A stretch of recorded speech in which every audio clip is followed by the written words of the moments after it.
కేంద్ర ఆర్థిక మంత్రితో సీఎం కేసీఆర్ భేటీ, గడ్కరీ కూతురు రిసెప్షన్ కు హాజరు.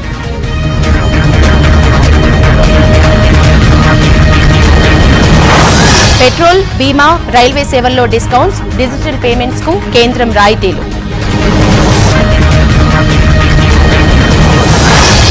ఆన్లైన్ లావాదేవీలు బాగా పెరిగాయి, జనం సహకరిస్తున్నారన్న అరుణ్ జైట్లీ.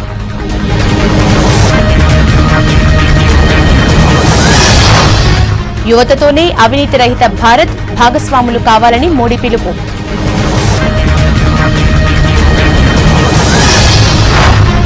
ఒక్క నిర్ణయంతో ఆర్థిక వ్యవస్థ విచ్ఛిన్నం, ప్రధాని తీరుపై విపక్ష నేతల ఆగ్రహం.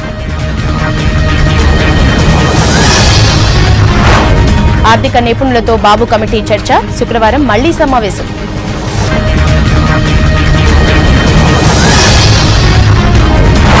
నెల రోజులైనా తప్పని నోట్ల కష్టాలు, ఇంకా అందుబాటులోకి రాని డబ్బులు.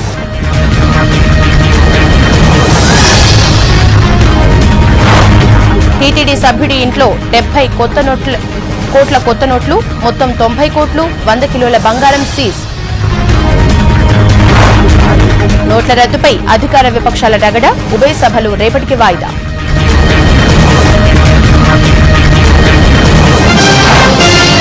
ధర్నాలు చేసే హక్కు ఎంపీలకు లేదు, సమావేశాల తీరుపై రాష్ట్రపతి అసహనం.